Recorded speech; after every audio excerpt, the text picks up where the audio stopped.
저는 68세 박순자입니다. 남편 김진석이 죽은 지 3일째 되는 날 장례식장에서 제 인생이 완전히 뒤바뀌었습니다. 사모님 힘내세요. 사람들이 제 손을 잡고 위로하는데 저는 그냥 고개만 까딱거렸어요. 속으로는 다른 생각을 하고 있었거든요. 저 사모님 소리도 이제 끝이구나. 제 눈은 영정사진 앞에서 엉엉 우는 척하는 자식들을 보고 있었습니다. 첫째 아들 민석이 45살. 좋은 회사 다닌다고 폼은 잡지만 사실은 빚쟁이죠. 저놈 우는 거 보세요. 눈물은 한 방울도 안 나오는데 어깨만 들썩거리고. 완전 배우예요. 그러면서 틈만 나면 사위를 붙잡고 아버지 회사 말이야 하고 수근거리는데 눈은 벌써 돈 욕심으로 반짝반짝 하더라고요.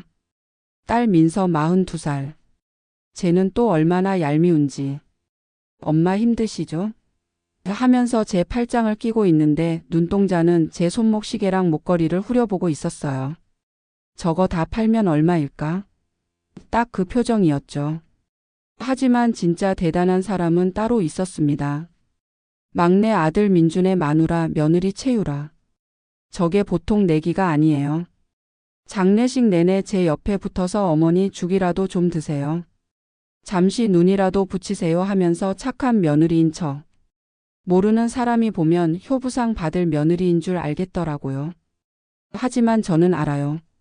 저게 지금 머릿속으로 장례식비랑 부의금 계산하고 있다는 걸요. 사람들은 저를 어떻게 봤을까요? 그냥 운 좋게 돈 많은 남자 만나서 평생 편하게 산 할머니. 딱 그렇게 봤을 겁니다. 제가 남편의 두 번째 아내였거든요. 시장에서 반찬 장사하다가 애 딸린 이혼남이었던 남편을 만났어요. 다들 제가 돈 보고 결혼했다고 뒤에서 욕했죠. 남편은 착한 사람이었는데 딱 하나 체면을 엄청 중요하게 생각했어요. 당신이 나보다 돈 잘 버는 거 절대 다른 사람들이 알면 안 돼. 이게 맨날 하던 말이었거든요. 그래서 약속했습니다. 밖에서는 남편이 잘 나가는 회장님, 저는 그냥 집에서 살림만 하는 아내. 그렇게 보이기로요. 아무도 몰랐죠. 그 회장님 회사라고 알려진 순자의 곳간의 진짜 사장이 바로 저 박순자라는 거요. 제 자식들도 그렇게만 알고 있었어요. 저는 그게 가족을 위해 좋은 거라고 바보같이 믿었습니다. 하지만 남편 영정 앞에서 제가 발견한 건 죽은 남편 곁에 놓인 낡은 가죽 수첩이었어요. 아무도 모르게 슬쩍 가져왔는데 그 안에는 제가 몰랐던 비밀이 숨어 있었습니다. 남편이 자식들과 나눈 대화 기록들이었죠. 엄마는 언제쯤 죽을까? 재산 정리는 어떻게 할 거야? 이런 끔찍한 내용들이 날짜와 함께 빼곡히 적혀 있었어요. 특히 며느리 유라의 말이 가관이었습니다. 어머니는 그냥 거머리 같은 존재잖아요. 빨리 정리되면 좋겠어요. 그 순간 알았습니다. 이 장례식이 끝나면 진짜 장례식이 시작될 거라는 걸. 바로 저 박순자의 장례식 말이에요. 3일간의 장례가 끝나고 평창동 집으로 돌아왔습니다. 온몸에 힘이 쫙 빠지더군요. 이제 좀 쉬어야겠다 싶었죠. 그런데 소파에 앉아 있던 며느리가 저를 딱 막아서는 겁니다. 그 얼굴에는 더 이상 슬픈 표정이 하나도 없었어요. 어머니 잠깐 앉아보세요. 그 목소리가 어찌나 차가운지. 저는 그 순간 딱 알았습니다. 아, 이제 시작이구나. 어머니 며느리 유라가 제 앞에 딱 서서 말했습니다. 이제 아버지도 안 계시고 이 집을 언제까지 이렇게 둘 수는 없잖아요. 저는 아무 말 없이 며느리를 쳐다봤습니다. 뒤에는 제 아들 딸이 꼭 약속이나 한 것처럼 나란히 서 있었고요. 그래서 말인데요. 유라가 아주 착한 며느리 같은 목소리로 말했습니다. 하지만 그 목소리가 꼭 칼날 같았어요. 이제 이 집에서 나가 주셔야겠어요. 순간 머리가 띵하더군요. 제가 잘못 들었나 싶어서 며느리 얼굴을 다시 봤습니다. 하지만 그 얼굴에는 농담이라고는 찾아볼 수 없었어요. 어머니 혼자 사시기엔 집이 너무 크잖아요. 저희가 들어와 살면서 아버지가 남기신 이 집을 잘 지키는 게 저희 할 일이라고 생각해요. 그때 첫째 아들 민석이가 거들었습니다. 맞아요, 어머니. 저희가 좋은 양로원 알아봐 드릴게요. 공기 좋은 곳으로요. 평생 일 한 번 안 해보셨는데 혼자 어떻게 사실 걱정은 마시고요. 일 한 번 안 해봤다는 말에 정말 화가 머리끝까지 났습니다. 저것들 키우고 가르치느라 내 손이 어떻게 됐는지 저것들은 평생 모르겠죠. 딸 민서까지 나섰습니다. 엄마, 우리 생각해서 이러는 거야. 엄마 편하게 쉬시라고. 참나, 편하게 쉬라고요. 너희들끼리 유산 가지고 신나게 놀게. 늙은이는 꺼져 달라는 소리를 참 예쁘게도 말하더군요. 제가 아무 말 없이 서 있자 며느리 유라가 제 앞으로 바싹 다가왔습니다. 그리고는 아주 작은 목소리로 하지만 제 귀에는 똑똑히 들리게 말했습니다. 솔직히 말해서 어머니는 그냥 저희 아버지 옆에 붙어서 돈이나 빼먹던 거머리 아니셨어요. 이제 피 빨아먹을 사람도 죽었으니 조용히 나가 주시는 게 맞죠? 거머리. 그 말을 듣는 순간 제 머릿속에서 뭔가 뚝하고 끊어지는 소리가 났습니다. 슬프고 억울한 감정은 다 사라졌습니다. 대신 아주 차가운 화가 제 온몸에 퍼져나갔습니다. 저는 조용히 고개를 끄덕였습니다. 알았다. 제 대답이 너무 간단해서였을까요? 며느리고 자식이고 다들 눈이 동그래졌습니다. 그럼 나가시겠다고요? 막내 민준이가 더듬거리며 물었습니다. 그래, 너희들 뜻이 그렇다는데 늙은이가 힘이 있나? 내일 아침에 바로 나가주마. 저는 그 말을 하고 뒤돌아갔습니다. 문을 닫자마자 밖에서 자기들끼리 휴, 다행이다. 엄마가 저렇게 쉽게 나갈 줄 몰랐네 하고 좋아하는 소리가 다 들렸습니다. 저는 가방을 쌌습니다. 비싼 옷, 보석 다 그대로 뒀습니다. 어차피 다 제 것이지만 일단은 미끼로 던져주기로 했어요. 제 이름 박순자가 찍힌 도장 하나만 작은 가방에 챙겼습니다. 그리고 그날 새벽 저는 40년을 살았던 그 집을 빠져나왔습니다. 마치 도둑같이요. 밖은 아직 깜깜했습니다. 택시를 잡아타고 제 자식들이 절대 상상도 못할 곳으로 향했습니다. 택시 안에서 가방 속 도장을 만지면서 생각했어요. 이 작은 도장 하나가 곧 너희들의 운명을 바꿀 거야. 자, 이제부터 진짜 이야기가 시작됩니다. 서울역 근처 모텔에서 하룻밤을 보낸 후 저는 제 진짜 모습을 드러내기 위한 첫 번째 행보를 시작했습니다.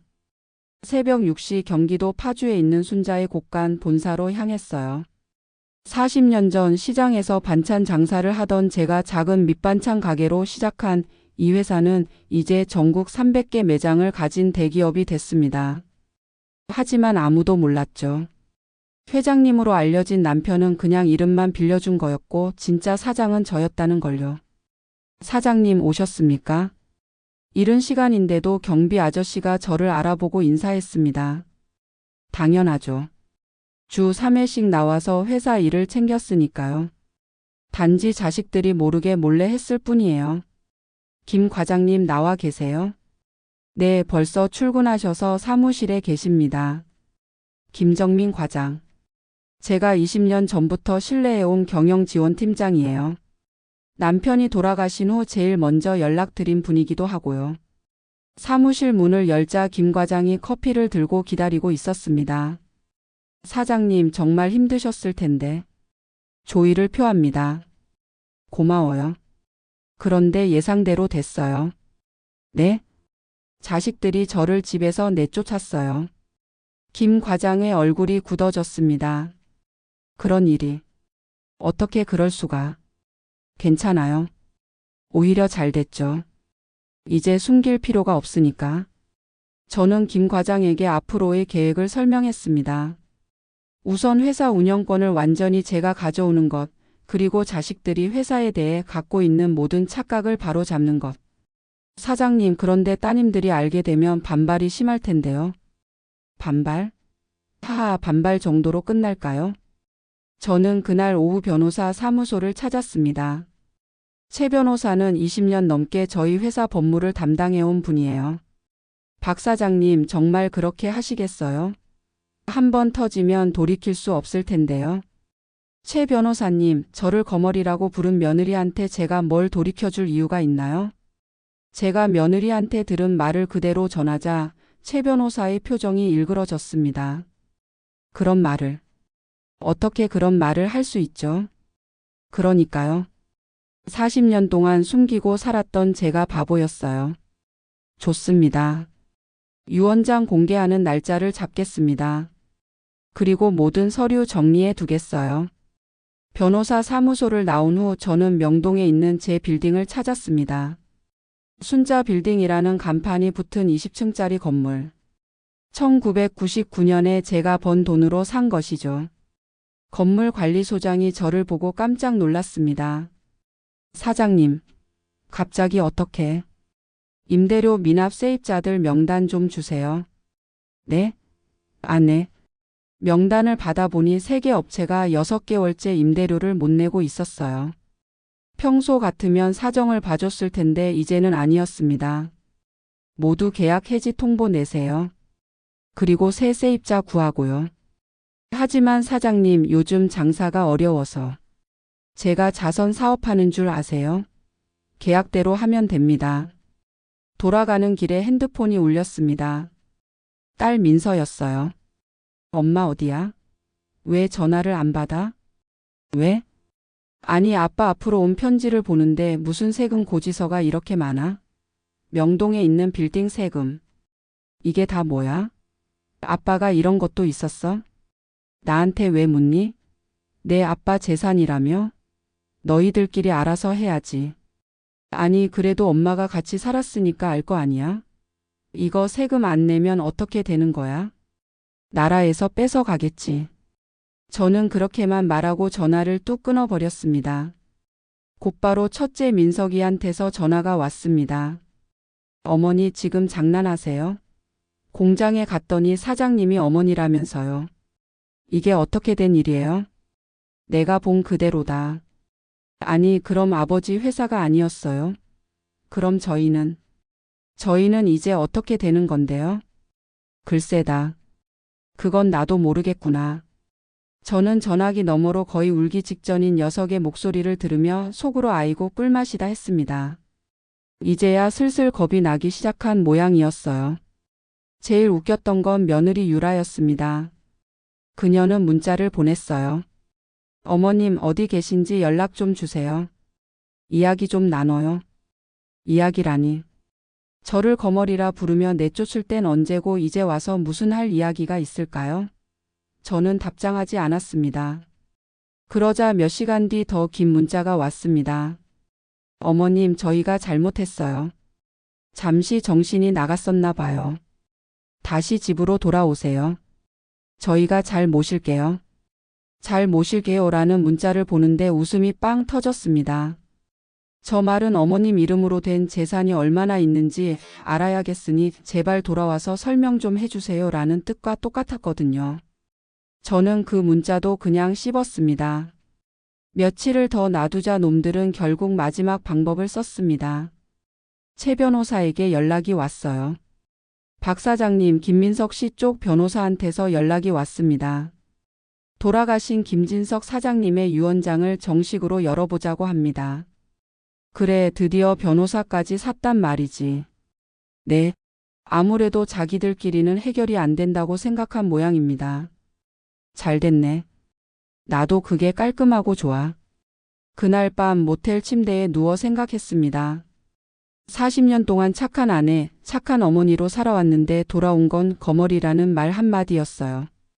이제 그 거머리가 얼마나 무서운 존재인지 보여줄 시간이었습니다. 유언장을 열어보는 날은 일주일 뒤 월요일 오후 2시로 잡혔습니다. 그 일주일 동안 저는 마지막 파티를 위해 준비를 했어요. 우선 평생 처음으로 백화점 명품관이라는 곳에 가봤습니다. 늘 시장 옷만 사입던 제가 말이에요. 젊은 직원이 저를 위아래로 훑어보며 웬 할머니가 길을 잘못 들었나 하는 표정을 짓더군요. 저는 아무 말 없이 지갑에서 검은색 카드를 꺼내 보여줬습니다. 남편 이름이 아니라 제 이름 박순자가 새겨진 카드였어요. 그걸 본 직원의 눈이 동그래지더니 갑자기 허리를 90도로 숙였습니다. 어머 사모님, 이쪽으로 오세요. 어떤 옷을 찾으세요? 이 가게에서 제일 비싸고 제일 무서워 보이는 옷으로 가져와 봐요. 딱 보기만 해도 다른 사람들이 함부로 말을 못 걸 만한 옷으로요. 그렇게 해서 산 옷이 바로 짙은 남색의 정장이었습니다. 값은 웬만한 자동차 한 대 값이었어요. 평생 그런 돈을 옷에 써본 적이 없었지만 하나도 아깝지 않았습니다. 이건 그냥 옷이 아니었어요. 지난 40년간 남편 뒤에 숨어 살았던 저 자신에게 주는 선물이었고 동시에 저를 무시했던 자식놈들에게 보내는 경고장이었습니다. 그런데 바로 그날 밤 자식들의 상황이 급격히 나빠지기 시작했어요. 첫째 민석이부터 문제가 터졌습니다. 제가 회사 운영을 공개적으로 시작하자 그 놈이 다니던 회사에서 뒷조사를 한 거예요. 아버지 회사에서 일한다고 거짓말하며 허위 이력서를 냈다는 게 들통난 거죠. 어머니, 저 지금 회사에서 잘렸어요. 민석이가 울면서 전화를 걸어왔어요. 왜? 제가 아버지 회사 이사라고 했는데 조사해보니까 제 이름이 어디에도 없다는 거예요. 이력서 조작이래요. 그럼 실제로는 뭐였는데? 그냥 이름만 올려놨던 건데. 실상은 이랬습니다. 민석이는 순자의 고간 이사로 등록되어 있긴 했지만 실제로는 월급도 안 받고 일도 안 하는 명목상 직책이었어요. 그걸 마치 실무이사인 것처럼 속이고 다른 회사에 이력서를 낸 거죠. 며칠 후에는 딸 민서한테도 문제가 생겼습니다. 민서가 운영하던 요가 학원이 갑자기 건물주로부터 계약 해지 통보를 받은 거예요. 엄마 갑자기 임대료를 3배로 올린대. 이거 어떡해? 지금 당장 그런 돈 어디서 구해? 아이러니하게도 그 건물 주인이 바로 저였습니다. 제가 10년 전에 투자 목적으로 산 건물이었어요. 물론 민서는 모르고 있었죠. 엄마가 어떻게 알아? 건물주랑 협상해 보든지. 협상이 안 돼. 무조건 3개월 안에 나가래. 막내 민준이는 더 심각했습니다. 그 놈이 작년에 동업자와 함께 시작한 인터넷 쇼핑몰이 완전히 망한 거예요. 동업자가 돈을 빼돌리고 도망가면서 5억 원의 빚만 남았다고 하더라고요. 어머니, 저 지금 정말 죽을 것 같아요. 사채업자들이 매일 찾아와서. 그건 내가 해결할 일이지 나랑 무슨 상관이야? 어머니가 보증을 서주시면. 내가 왜 내 빚 보증을 서줘야 해? 내 재산은 내가 번 거야. 전화기 너머로 민준이가 흐느끼는 소리가 들렸어요. 평생 어머니한테 매달리며 살았던 놈이 처음으로 진짜 절망을 맛보는 순간이었죠. 하지만 이건 시작에 불과했습니다. 며느리 유라의 친정에서도 연락이 왔어요. 유라가 친정 부모님께 거짓말을 해서 3천만 원을 빌려갔는데 갚을 능력이 없다는 게 들통난 거예요. 시어머님, 도대체 무슨 일입니까? 유라가 말하기로는 아버님 유산이 많이 나온다고 했는데. 사부인, 그게 다 거짓말이었어요. 사실 저희 집에는 빚밖에 없어요. 며느리마저 친정에서 쫓겨날 위기에 처한 거죠. 그런데 이 모든 상황에서 가장 웃겼던 건 자식들이 여전히 제가 그냥 운 좋게 남편한테 빌부터 살던 할머니라고 생각하고 있다는 거였어요. 설마 그 모든 재산이 제 것이라고는 꿈에도 생각 못했던 거죠. 어머니, 아버지가 숨겨둔 돈이 있을 거 아니에요? 좀 알려주세요. 아버지 통장 비밀번호라도 알려주세요. 어머니가 아버지랑 40년을 살았는데 뭔가 아는 거 있잖아요. 하나같이 저를 남편 뒤에 숨어있던 무능한 아내로만 봤어요. 그럴수록 제가 준비한 폭탄이 더 크게 느껴졌습니다. 그날 밤 모텔 방에서 남편이 남긴 수첩을 다시 봤어요. 자식들과 나눈 대화 중에 이런 내용도 있었더라고요. 엄마는 워낙 단순해서 재산이 얼마인지도 모를 거야. 나중에 적당히 용돈이나 줘서 양로원에 보내면 돼. 어차피 엄마는 아무것도 모르니까 우리 마음대로 하면 되지. 그 글귀들을 읽으며 마음이 더욱 단단해졌습니다. 저를 무시한 대가가 얼마나 큰지 내일이면 알게 될 거예요. 드디어 약속의 날, 월요일. 저는 새로 산 정장을 쫙 빼입고 장롱 속에 있던 다이아몬드 브로치도 달았습니다. 그리고 제 개인 기사에게 연락했어요. 네, 저에게는 개인 기사도 있었습니다. 물론 자식들은 몰랐죠. 늘 제가 직접 운전하거나 버스를 탔으니까요. 김 기사, 시내에 있는 변호사 사무실로 가주세요. 약속 시간 15분 전 번쩍이는 검은색 고급차가 변호사 사무실 건물 앞에 멈춰섰습니다. 김 기사가 내려서 뒷문을 열어주자 제가 천천히 내렸어요. 사무실 창가에서 저를 기다리고 있던 아들, 딸, 며느리의 얼굴이 놀라움으로 굳어지는 것이 보였습니다. 아마 웬 초라한 할머니가 버스를 타고 올 줄 알았겠죠. 저는 그들의 시선을 즐기며 건물 안으로 들어갔습니다. 로비에서는 최 변호사와 새로운 여자 변호사가 저를 기다리고 있었어요. 사장님 준비되셨습니까? 여자 변호사가 제게 물었습니다. 저는 고개를 끄덕였습니다. 준비되고 말고요. 40년을 기다렸는데. 회의실 안에는 제 자식들과 며느리 그리고 처음 보는 뚱뚱한 남자 변호사가 앉아 있었습니다. 그들은 갑자기 달라진 제 모습에 완전히 기가 죽어서 아무 말도 하지 못했어요. 저는 정확히 그들의 맞은편 제일 높은 자리에 앉았습니다. 그리고 조용히 입을 열었어요. 자, 이제 시작해볼까? 너희들이 그토록 기다리던 유산 파티 말이야. 제 목소리에 회의실 공기가 얼어붙는 것 같았습니다. 아이들의 얼굴에는 뭔가 단단히 잘못됐다는 불안감이 가득했어요. 자식들이 돈 주고 데려온 뚱뚱한 변호사가 헛기침을 한 번 하더니 서류를 펼쳤습니다. 그럼 지금부터 돌아가신 김진석 회장님의 유언장을 읽겠습니다. 다들 허리를 쭉 펴고 귀를 쫑긋 세우더군요. 저는 팔짱을 끼고 아주 편안하게 앉아서 그들을 구경했습니다. 변호사가 한참 동안 어려운 말들을 떠들었습니다. 나는 정신이 멀쩡한 상태에서 내가 죽으면 재산을 이렇게. 뭐 그런 재미없는 소리들이었죠. 드디어 제일 중요한 부분이 나왔습니다. 첫째, 나의 사랑하는 자식들, 아들 김민석, 딸 김민서, 아들 김민준에게는 앞으로 잘 살라는 의미에서 각각 현금 1억 원씩을 준다. 1억? 며느리 유라가 먼저 소리를 질렀습니다. 1억이라는 돈이 너무 어이가 없어서 저도 모르게 나온 소리였죠. 민서와 민준의 얼굴도 순식간에 굳어졌습니다. 수십억? 아니 수백억은 받을 줄 알았을 텐데 고작 1억이라니. 아마 머릿속에서 내 빚은 어떡하지? 내 가게 월세는 어떡하지? 하는 계산기 소리가 시끄럽게 울렸을 겁니다. 변호사는 신경도 안 쓰고 계속 읽었습니다. 둘째, 그리고 나의 사랑하는 아내 박순자에게는 위에 말한 돈을 뺀 나의 모든 재산을 물려준다. 회의실이 갑자기 얼음땡 놀이라도 한 것처럼 조용해졌습니다. 변호사가 끝났습니다 하고 유언장을 접었는데도 아무도 움직이지 않았어요. 그저 저와 유언장을 번갈아 쳐다볼 뿐이었죠. 가장 먼저 조용함을 깬 사람은 역시나 며느리 최유라였습니다. 잠깐만요. 이게 말이 돼요? 유라가 벌떡 일어나 책상을 손바닥으로 쾅 내리쳤습니다.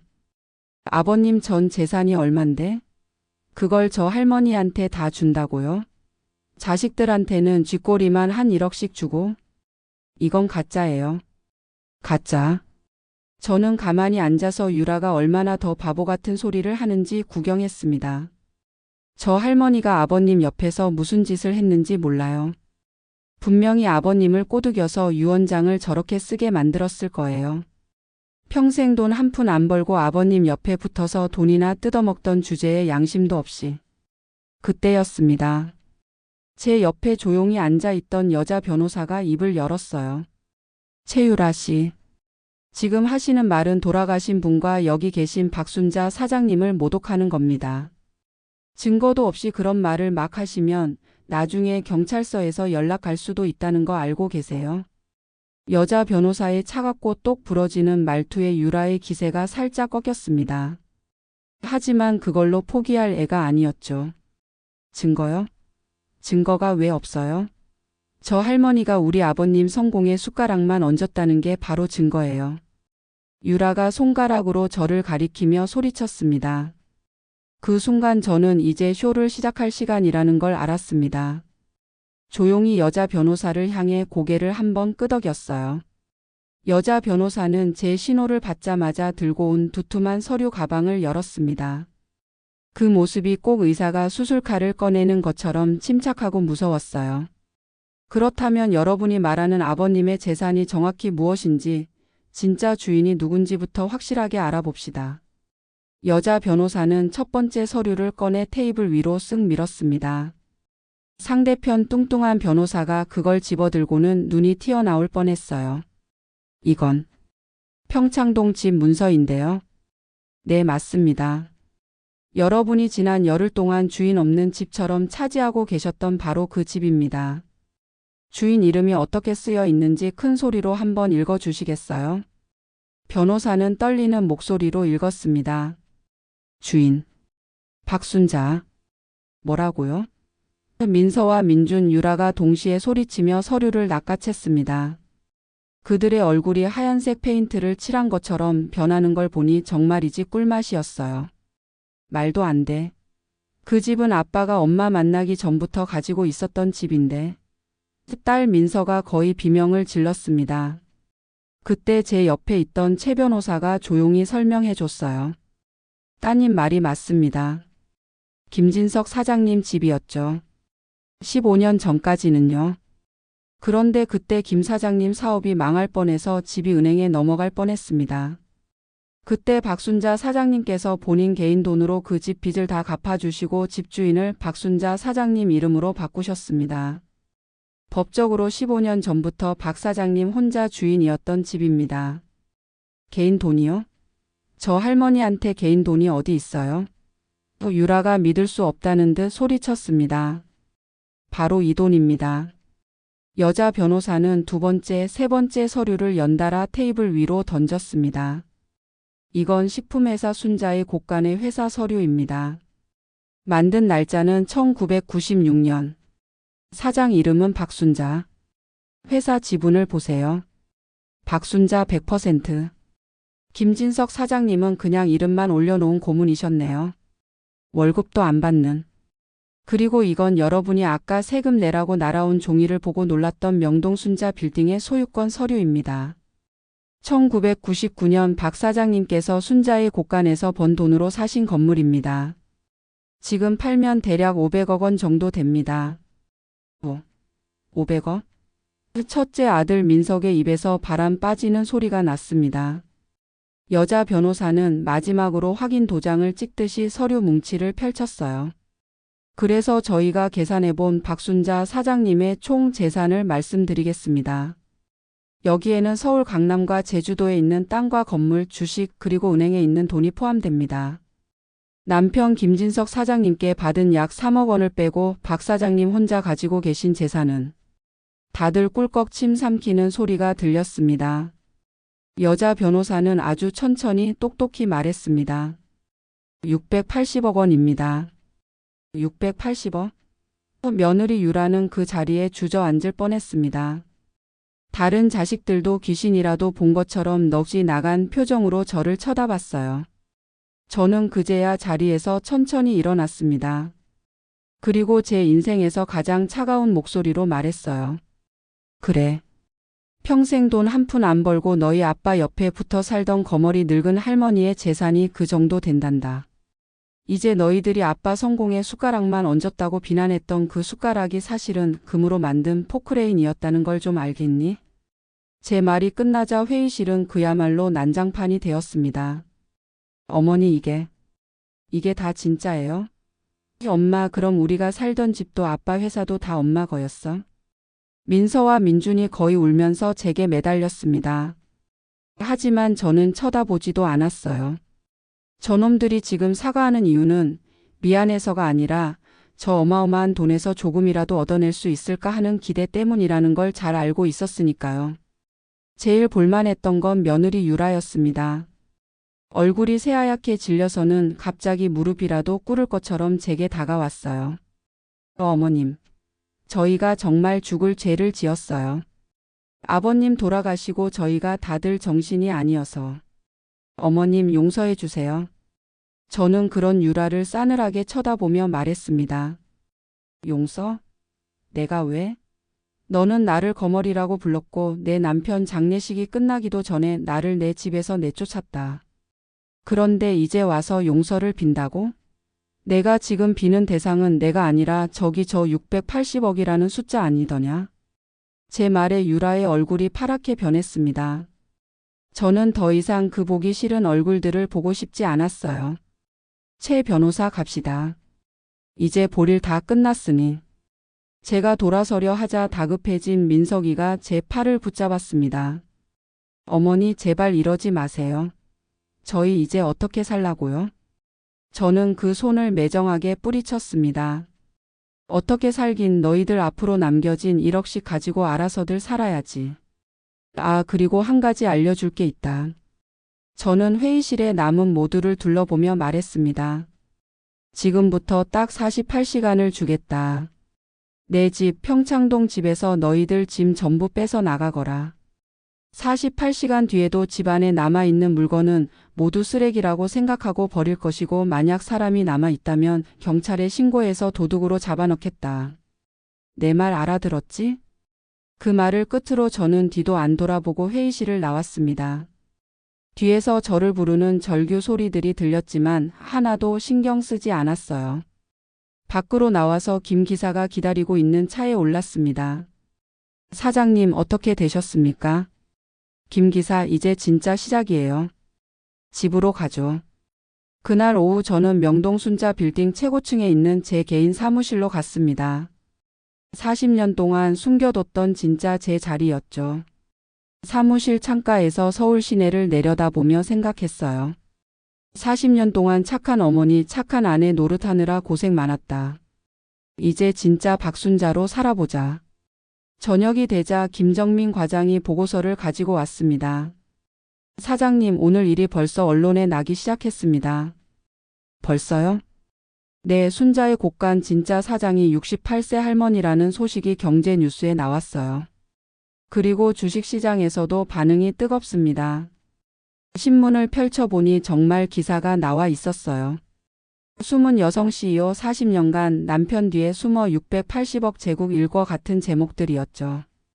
사장님, 그런데 걱정되는 게 있습니다. 뭔가요?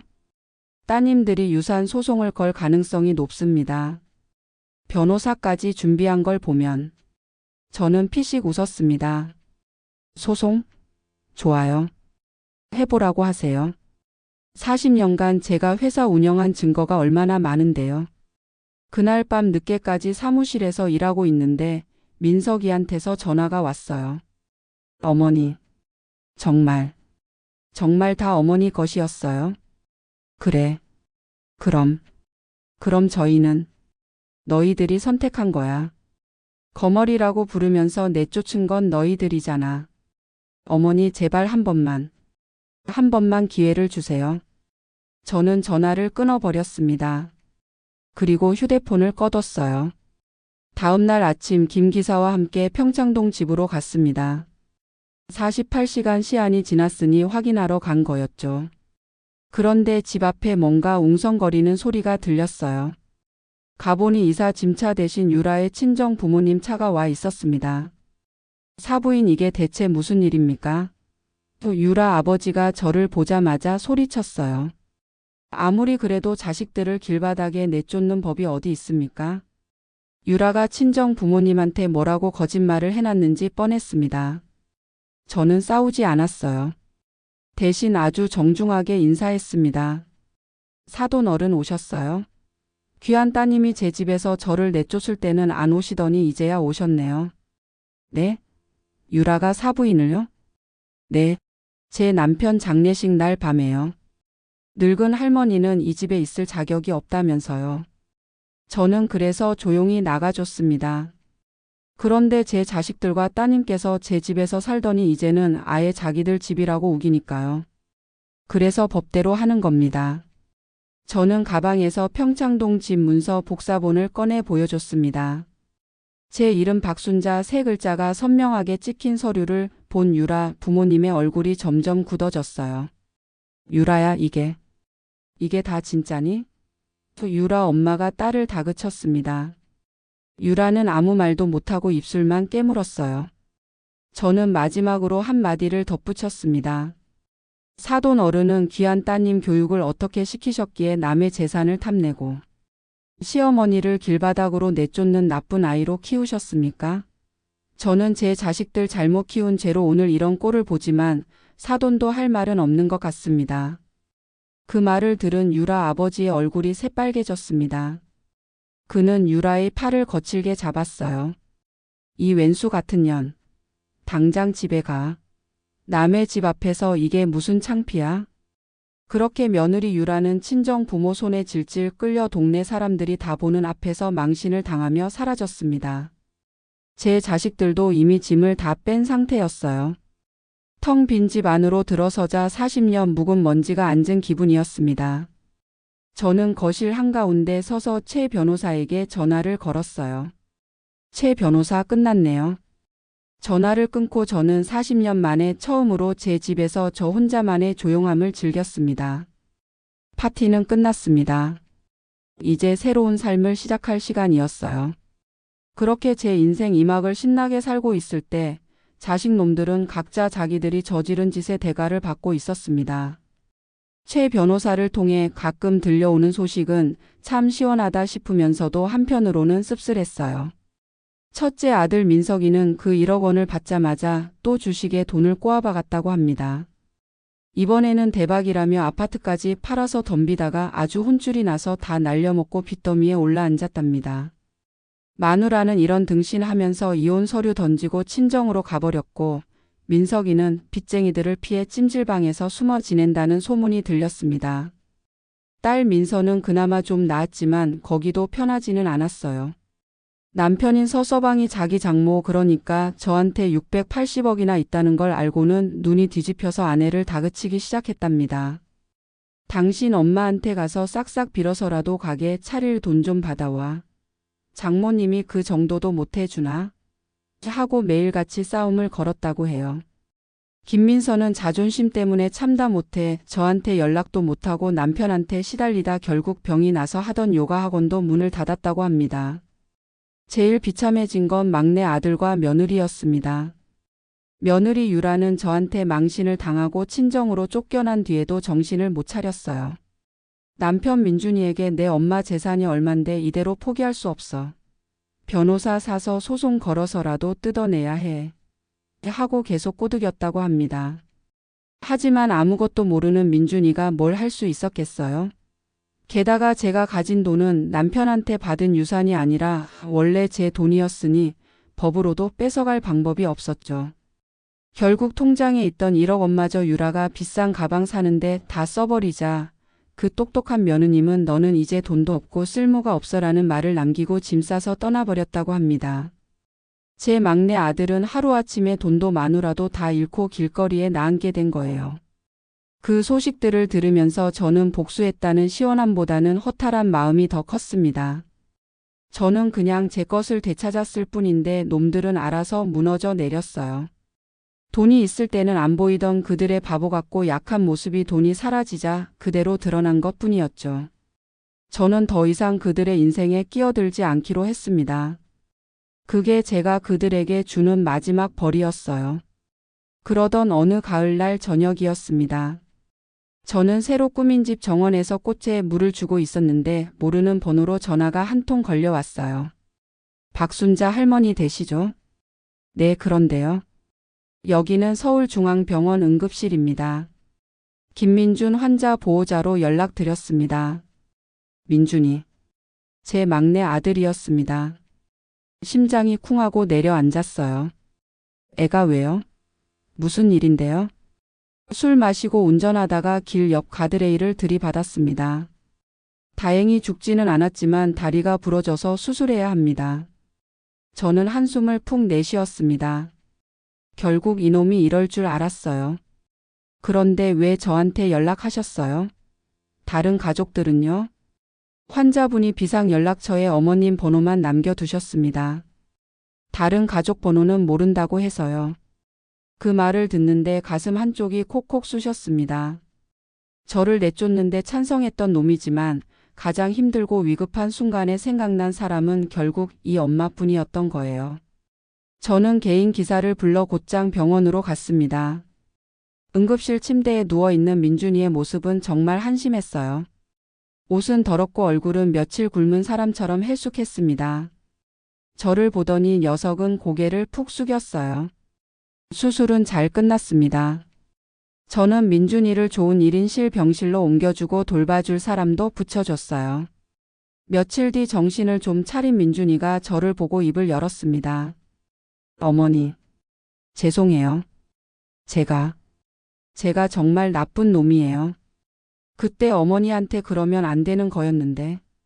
제가 유라 말만 듣고 돈에 눈이 멀어서. 녀석은 말을 잇지 못하고 엉엉 울기 시작했어요. 어른 놈이 애처럼 우는 모습을 보니 마음이 또 약해졌습니다. 어머니가 저한테 어떤 어머니였는데. 형이랑 누나는 새 엄마라고 싫어해도 어머니는 늘 저를 친자식보다 더 챙겨주셨잖아요. 제가 갖고 싶다는 건 뭐든지 다 사주시고. 그런데 저는 그런 어머니를 배신했어요. 저는 사람이 아니에요. 녀석의 말이 진심이라는 게 느껴졌어요. 돈 때문에 하는 거짓 사과가 아니라 정말로 혼자가 되어본 후에야 깨닫게 된 진짜 후회였습니다. 저는 우는 아들의 등을 토닥여 주지 않았어요. 대신 차분하게 말했습니다. 민준아, 어머니를 배신한 건 내가 처음이 아니야. 내 형도 누나도 마찬가지고. 그런데 너만 여기서 이러고 있는 건 뭘까? 다른 애들은 아직도 자기가 뭘 잘못했는지 모르거든. 그런데 너는 적어도 알아채긴 했네. 민준이의 눈에 희망 같은 게 번뜩였어요. 그럼 어머니께서 용서? 그건 내가 스스로 결정할 일이야. 어머니가 용서한다고 내 죄가 없어지나? 내가 진짜 뉘우치고 있다면 앞으로 어떻게 살 건지를 보여줘야지. 저는 민준이 침대 옆 탁자에 봉투 하나를 놓았어요. 1천만 원 있다. 퇴원비랑 당분간 생활비야. 그걸로 새 출발해라. 단 이게 마지막이야. 앞으로는 어머니한테 기대지 말고 내 힘으로 살아가거라. 민준이가 울면서 고개를 끄덕였어요. 감사합니다, 어머니. 정말 감사합니다. 며칠 후 민준이 퇴원하는 날 저는 병원에 가지 않았어요. 대신 간병인을 통해 마지막 메시지를 전했습니다. 앞으로 잘 살아라. 어머니는 너를 잊지 않을 테니까. 그게 민준이와 제 마지막 만남이었습니다. 한 달 후 김정민 과장이 신문 기사 하나를 가져왔어요. 사장님, 막내 아드님 소식입니다. 기사를 보니 민준이가 작은 치킨집을 차려서 열심히 일하고 있다는 내용이었어요. 기자가 우연히 발견해서 쓴 인간승리 기사였죠. 680억 상속녀 아들 치킨집 사장 되어 새 출발이라는 제목이었습니다. 사진 속 민준이는 많이 야위었지만 예전보다 훨씬 진솔한 표정이었어요. 저는 그 기사를 보면서 조금 안도했습니다. 적어도 한 명은 제대로 된 사람이 되었구나 싶어서요. 하지만 다른 두 자식은 여전했습니다. 민석이는 계속 도박에 빠져 있었고 민서는 남편과 이혼 직전까지 갔어요. 어느 날 민서가 저한테 직접 찾아왔습니다. 10개월 만에 보는 딸의 모습은 충격적이었어요. 살이 쭉 빠지고 머리도 하얗게 새었더라고요. 엄마, 왜 왔니? 엄마, 저 정말 잘못했어요. 저는 딸을 집 안으로 들이지 않았어요. 대문 앞에서 이야기했습니다. 뭘 잘못했는데? 엄마를 내쫓은 거요. 엄마가 얼마나 대단한 분인지도 모르고. 그래서 용서해 주세요. 그리고 도와주세요. 남편이 너무 나빠졌어요. 엄마 돈 얘기만 하면서 저를 때려요. 저는 딸을 가만히 바라봤습니다. 40년 전 시장에서 힘들게 일하던 제가 첫 딸을 낳고 얼마나 기뻤었는지. 그런데 그 딸이 이제는 이런 모습이 되어 있었어요. 민서야, 내 남편이 널 때리는 건 엄마 때문이 아니야. 돈 때문이지. 돈만 있으면 안 때릴 거라고 생각하니? 그럼. 그 남자가 진짜 널 사랑한다면 돈이 없어도 때리지 않을 거야. 근데 지금 때린다는 건 원래 그런 놈이었다는 거지. 민서가 울기 시작했어요. 엄마, 그럼 저는 어떻게 살아요? 내가 알아서 해야지. 42살 어른이 엄마한테 묻는 게 이상하지 않니? 저는 더 이상 할 말이 없어서 대문을 닫았습니다. 딸이 밖에서 한참 울다가 갔어요. 그날 밤 저는 오랫동안 잠들지 못했습니다. 차가운 현실을 깨달았거든요. 자식이라는 게 결국 부모가 키운 대로 자라는 거라는 걸요. 40년 동안 돈으로 모든 걸 해결해 주니까 애들이 자립심을 기를 기회가 없었던 거였어요. 그래서 지금 이런 꼴이 된 거죠. 제가 잘못 키운 거였습니다. 너무 많이 줘서 망친 거였어요. 그로부터 2년이 흘렀습니다. 저는 이제 70세가 되었어요. 회사는 김정민 과장에게 경영을 맡기고 저는 이사회 의장으로만 참여하고 있습니다. 대신 새로운 일을 시작했어요. 바로 가족에게 버림받은 노인들을 위한 복지재단을 만든 거예요. 순자 희망재단이라는 이름으로 말이죠. 전국의 양로원을 돌아다니며 자식들에게 버림받은 할머니, 할아버지들을 만나고 있어요. 제 이야기를 들려주면 다들 깜짝 놀라시죠. 그래서 그 후에 자식들은 어떻게 됐어요? 가장 많이 받는 질문입니다. 민석이는 결국 개인 회생 절차를 밟고 지금은 편의점 아르바이트를 하고 있어요. 50이 다 되어서 편의점 알바라니. 한때는 안쓰럽기도 했지만 이제는 그러려니 해요. 민서는 결국 남편과 이혼했습니다. 지금은 작은 반찬 가게를 차려서 혼자 살고 있어요. 가끔 제 소식을 묻는다고 하는데 직접 연락은 안 오더라고요. 민준이는 치킨집이 잘 되어서 지금은 2번째 매장까지 냈어요. 결혼도 다시 했고 아이도 하나 생겼답니다. 가끔 카카오톡으로 아이 사진을 보내는데 참 예쁘더라고요. 하지만 저는 답장하지 않아요. 그 아이가 크면서 할머니를 찾을 때까지 기다리기로 했거든요. 어느 날 재단 일로 대구에 갔다가 우연히 민준이 치킨집 앞을 지나게 됐어요. 유리창 너머로 민준이가 열심히 일하는 모습이 보였습니다. 많이 야위었지만 표정이 밝아 보였어요. 예전처럼 남한테 기대려는 모습도 없고 자기 힘으로 살아가려는 의지가 느껴졌습니다. 그 모습을 보면서 생각했어요. 그래, 이렇게 사는 게 맞지. 저는 들어가지 않고 그냥 지나갔습니다. 언젠가는 만날 수도 있겠지만 아직은 때가 아니라고 생각했어요. 오늘도 재단 사무실에서 할머니 한 분의 상담을 들어드렸습니다. 85세 김순덕 할머니였어요. 내 아들이 나보고 빨리 죽으라고 해요. 재산만 노리면서. 너무나 익숙한 이야기였어요. 세상에는 저처럼 운 좋게 반격할 수 있는 할머니들만 있는 게 아니거든요. 할머니 혹시 재산이 아들 명의로 되어 있나요? 네, 다 아들 이름으로 해뒀어요. 세금 때문에. 그럼 지금이라도 바꾸셔야 해요. 늦기 전에요. 저는 할머니께 변호사를 연결해 드리고 재산 보호 방법을 알려드렸어요. 이런 일을 하면서 느끼는 건데 정말 많은 부모님들이 자식을 너무 믿고 계세요. 내 자식이 설마 그럴까? 하고 생각하시는데 사람은 돈 앞에서 달라져요. 아무리 착한 자식도 말이죠. 저는 이제 이런 할머니, 할아버지들께 제 경험을 나눠드리고 있어요. 그리고 한 가지 꼭 말씀드리는 게 있어요. 재산은 죽기 전까지 절대 자식한테 넘기지 마세요. 그리고 자식이 부모를 무시하면 주저하지 말고 법적 조치를 취하세요. 가족이라고 해서 모든 걸 참을 필요는 없어요. 어떤 분들은 그래도 자식인데 하시지만 저는 단호하게 말해요. 자식 대접을 받고 싶으면 자식 노릇을 해야죠. 오늘 저녁 순자 빌딩 최고층 사무실에서 서울 야경을 바라보며 생각했습니다. 70년을 살아오면서 가장 큰 깨달음은 이거예요. 사람은 혼자 태어나서 혼자 죽는다는 거. 그 사이에 만나는 모든 관계는 소중하지만 그렇다고 해서 나 자신을 희생할 이유는 없다는 거죠. 40년 동안 착한 어머니, 착한 아내 노릇하면서 제 자신을 숨기고 살았어요.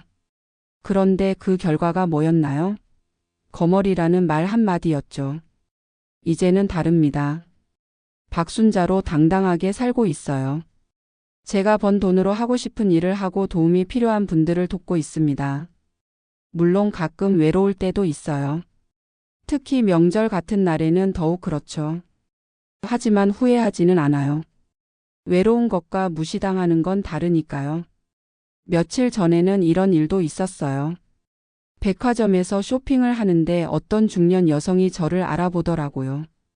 어머, 혹시 순자의 곡간 박순자 사장님이시죠? 네, 맞습니다. 와, 진짜 대단하세요. 저도 남편한테 무시당하며 살았는데 사장님 이야기 듣고 용기를 얻었어요. 그럴 때마다 뿌듯해요. 제 이야기가 누군가에게 힘이 된다는 게 말이죠.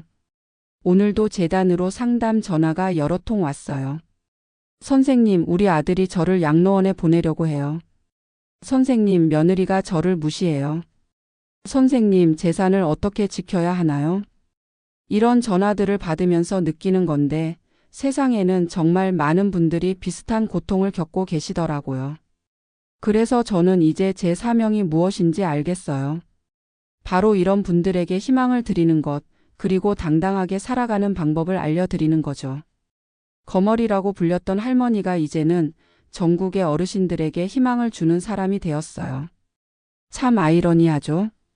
마지막으로 이 이야기를 듣고 계시는 모든 분들께 말씀드리고 싶어요. 나이가 들었다고 해서 자식이라고 해서 가족이라고 해서 무조건 참을 필요는 없어요. 여러분도 존중받을 권리가 있습니다. 그리고 젊은 분들께는 이런 말씀을 드리고 싶어요. 부모님을 무시하지 마세요. 지금은 여러분이 젊고 힘이 세지만 언젠가는 여러분도 늙습니다. 그때 자식들한테 어떤 대접을 받고 싶은지 생각해 보세요. 제가 자식들에게 받은 상처는 아물었지만 잊히지는 않았어요. 하지만 이제는 그 상처가 다른 분들을 돕는 힘이 되고 있습니다. 여러분도 힘든 일이 있으시면 포기하지 마세요. 언젠가는 그 경험이 누군가를 도울 수 있는 소중한 자산이 될 거예요. 오늘도 제 사무실 창가에는 서울의 불빛들이 반짝이고 있습니다. 그 불빛들을 보면서 생각해요. 저 불빛 하나하나가 모두 누군가의 삶이고 누군가의 이야기겠구나. 그리고 그 이야기들 중에는 분명 저와 비슷한 아픔을 겪고 계시는 분들도 있을 거예요. 그분들께 이 이야기가 작은 위로가 되었으면 좋겠습니다. 68세에 시작한 제 두 번째 인생은 이제 겨우 시작일 뿐이에요. 앞으로 더 많은 분들을 도우며 의미 있는 시간을 보낼 생각입니다. 거머리라고 불렸던 할머니의 복수는 이렇게 끝났습니다. 하지만 박순자의 새로운 인생은 지금부터 시작이에요. 여러분도 자신의 삶의 주인이 되시길 바랍니다. 그리고 늘 기억하세요. 나이는 숫자일 뿐이고 진정한 힘은 자신을 사랑하고 존중하는 마음에서 나온다는 걸요. 이것으로 제 이야기를 마치겠습니다.